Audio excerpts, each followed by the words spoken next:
Você já sentiu que o mundo ao seu redor está desmoronando? Que tudo que você construiu pode ruir a qualquer momento? Pois bem, Odin também sentiu isso. Hoje vamos falar de como Odin fez para lidar com o peso da morte e principalmente das pessoas que ele amava. E para você que não me conhece, eu me chamo Lauri, e se você não viu o meu primeiro vídeo do vazio existencial de Odin, esse vídeo é basicamente uma continuação daquela jornada de Odin. Então se você assistiu aquele vídeo, sabe que quando Odin ele bebe da fonte, ele ganha o dom de ver o futuro e tudo que causaria o então Ragnarok. Mas será que ele estava pronto para essa visão?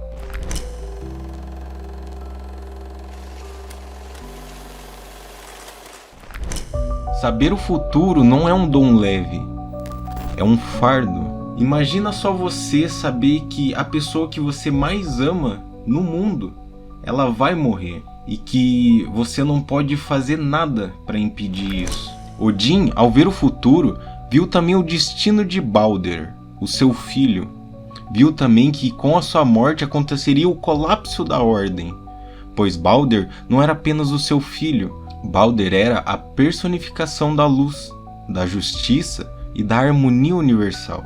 Sua morte era o símbolo do mundo se afastando da verdade. Odin sentiu a dor de um pai, mas de um guardião cósmico, de alguém que zela acima de tudo o equilíbrio dos mundos. Ele sabia que a morte de seu filho seria o estopim, o primeiro dominó a cair no longo caminho até o Ragnarok. Então, sabendo do destino e de todas as perdas que ele teria nesse processo, ele sabia que aquilo era necessário, mas ele não simplesmente aceitou isso de forma passiva. E essa é uma das grandes lições desse conto. Saber que algo é inevitável não é o mesmo que desistir dele.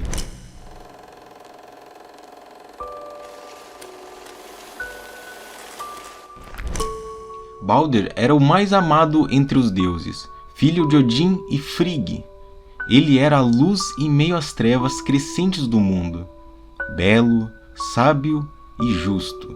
Seu riso era como música, sua presença um alívio para todos os seres. Mas um dia, Balder começou a ter sonhos com sua própria morte, pesadelos vívidos em que as sombras o envolviam e sua luz se apagava. E sua mãe, desesperada com o que o filho contava, tentou protegê-lo de todas as formas. Ela viajou então por todos os 9 mundos e fez com que todas as coisas, pedras, plantas, animais e metais, jurassem nunca ferir Balder. E todos assim fizeram, exceto uma pequena planta que Frigg julgou ser inofensiva, o visco. Depois disso, quando os deuses se divertiam atirando objetos em Balder para ver como nada o feriria, Loki, o deus do caos e da astúcia, descobriu o segredo de Frigg.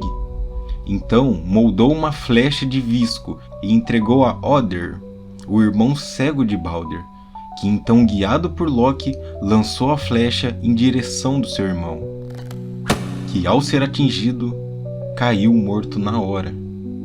E então naquele momento a luz do mundo se apagou. Odin sentiu a dor como nenhum outro, não apenas a dor de perder um filho, mas a dor de saber que aquele evento marcaria o início do fim. A morte de Balder era o primeiro passo em direção a Ragnarok, o tão aclamado fim dos tempos. Mas Odin já sabia, ele sempre soube.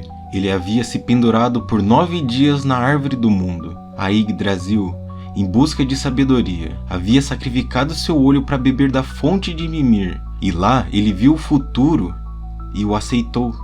Mas isso não o tornou menos humano, não aliviou sua dor. Saber o futuro não o impediu de lutar contra ele. Odin até mesmo tentou reverter o destino. Enviou Hermod, o mensageiro, ao submundo para implorar o retorno de Balder. Hela, a senhora do reino dos mortos, chegou a aceitar o pedido, porém com uma condição: que todos os seres vivos e não vivos chorassem pela morte de Balder. E então todos choraram. exceto uma criatura, a giganta Tok, que se recusou. E dizem que ela era na verdade Loki disfarçado. E então, por conta disso, Balder não pôde retornar à vida. E aqui Odin aprendeu a segunda grande lição da sua jornada, que nem todo conhecimento traz salvação. Às vezes, ele só traz aceitação.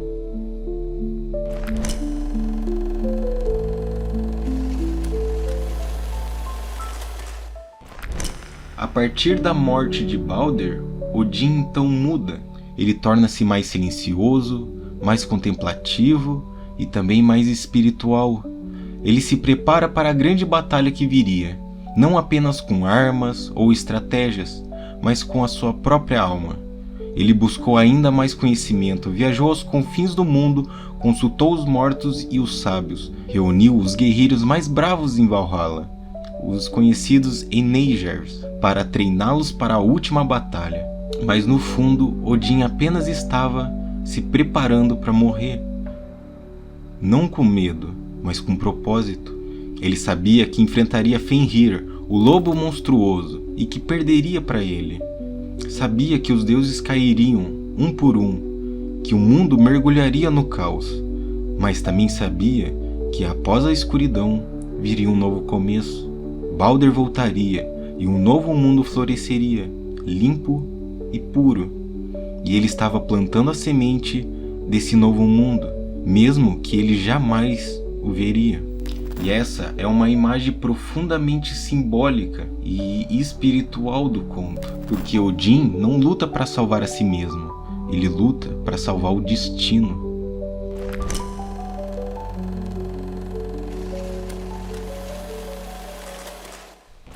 Então, até esse ponto, aconteceu muita coisa na jornada de Odin, e nesse meio tempo tem muita simbologia e muita coisa oculta nesse conto. E eu tenho certeza que depois de você entender toda essa simbologia, todo o conto vai fazer muito mais sentido. Então, para começar, como eu falei, Balder representa a luz interior, mas não qualquer luz, é a sua luz interior, a sua consciência mais pura.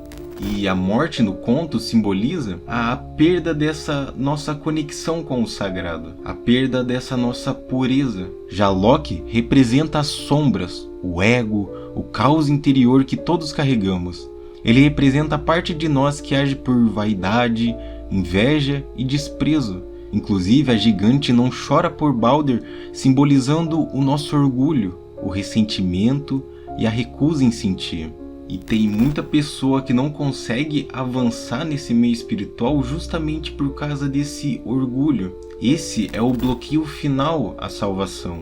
Odin, por fim, é o arquétipo do buscador da verdade, aquele que paga o preço mais alto por enxergar o todo. E nesse conto, ele aparece representando o arquétipo do sábio ferido, aquele que, mesmo quebrado, ainda guia os outros. Ou seja, hoje vivemos o nosso próprio Ragnarok simbólico, a verdade cada vez mais e mais distorcida, sendo cada vez mais difícil acreditar em qualquer coisa que você veja na internet. O amor se perdendo em ódio, religiões com falsos profetas que prometem cura por dinheiro, e a natureza responde a isso. Os desastres naturais, a pandemia, enchentes, terremotos, e os monstros do conto, eles já estão soltos, não como lobos gigantes, mas como sistemas de poder, guerras políticas, manipulações populacionais e as sombras coletivas. Como Odin, muito de nós já sentem que algo terminou, que o mundo que conhecíamos, ele está mudando. Mas para nós, o que a gente pode fazer com isso? O que Odin fez?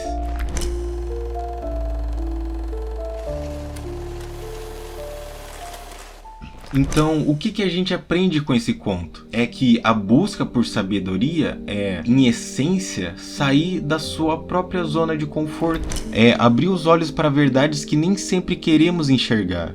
Sobre o mundo, sobre os outros e principalmente sobre nós mesmos. Como Odin, no começo da sua aventura, arrancou um olho para beber da fonte de Mimir, o que simboliza que toda verdadeira sabedoria exige um sacrifício. E geralmente esse é o sacrifício do ego, das ilusões, do controle, e no caminho espiritual crescer não significa sentir-se bem o tempo todo. Significa ser capaz de olhar para dentro mesmo quando o que vemos ali nos assusta. Pois por mais equilibrado que você seja, sempre reside dentro de nós muitos bloqueios internos, traumas, crenças limitantes, padrões emocionais que resistem a essa luz. Mas é exatamente quando encaramos esses bloqueios que começamos a nos libertar. Odin viu Ragnarok, sabia que ele era inevitável, mas ainda assim escolheu enfrentá-lo. E essa é uma das verdades mais difíceis da maturidade espiritual. Há dores que não podem ser evitadas, perdas que não podem ser impedidas e mortes que não podem ser revertidas. Mas isso não nos torna impotentes, nos torna mais humanos. E aceitar não é desistir, pois não se trata de passividade, e sim de agir sem apego ao resultado, com mais consciência. E Odin, mesmo sabendo que não sobreviveria ao Ragnarok, ainda assim continuou plantando sementes, treinou os Einenjars, inspirou os deuses, fortaleceu os humanos com símbolos e sabedorias. E isso é um chamado direto para nós mesmos, o que estamos deixando para quem virá depois de nós.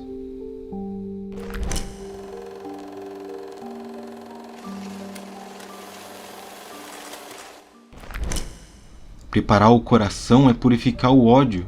Preparar o espírito é cultivar o silêncio, a escuta e a nossa conexão interior. E preparar as futuras gerações e ensinar como lidar com a dor, com compaixão, como ver com clareza e como amar mesmo num mundo colapso. Então, não é no sentido literal e catastrófico esse fim do mundo. Ele é simbólico. É o fim de paradigmas, crenças ultrapassadas, medos da nossa vida que já não nos sustentam mais. O que morre é o antigo mundo. Por isso, muitos veem esses tempos difíceis como parte desse nascimento dessa nova humanidade. A sombra que nos assusta é parte do caminho. Aprender a perdoar é libertar-se do peso do passado. E isso é diferente de esquecer. É reconhecer que a dor não define mais quem somos. É aprender a lidar com a morte, seja de alguém que amamos, de um sonho ou de uma fase da vida. É compreender que tudo nasce e carrega em si a semente do fim, mas que o fim também é o início disfarçado. Ou seja, Odin nos ensina a olhar de frente o que é inevitável, a transformar o medo em sabedoria e a preparar o espírito não para sobreviver ao caos, mas para atravessá-lo com a alma. Estamos todos, de alguma forma, vivendo nesse nosso próprio Ragnarok. E como Odin, a gente tem que tomar uma decisão. Se vamos apenas assistir o mundo queimar ou vamos carregar a chama da verdade até o novo amanhecer. Enfim, espero que você tenha gostado desse vídeo, do conto, e ainda tem muita coisa nessa jornada de Odin. A gente ainda nem chegou na grande batalha e tem muita simbologia ainda pra gente ver nesses contos. Os Einenjar também daria um vídeo inteiro só para explicar toda a simbologia deles. Enfim, espero te ver em breve, deixe seu gostei e até uma próxima.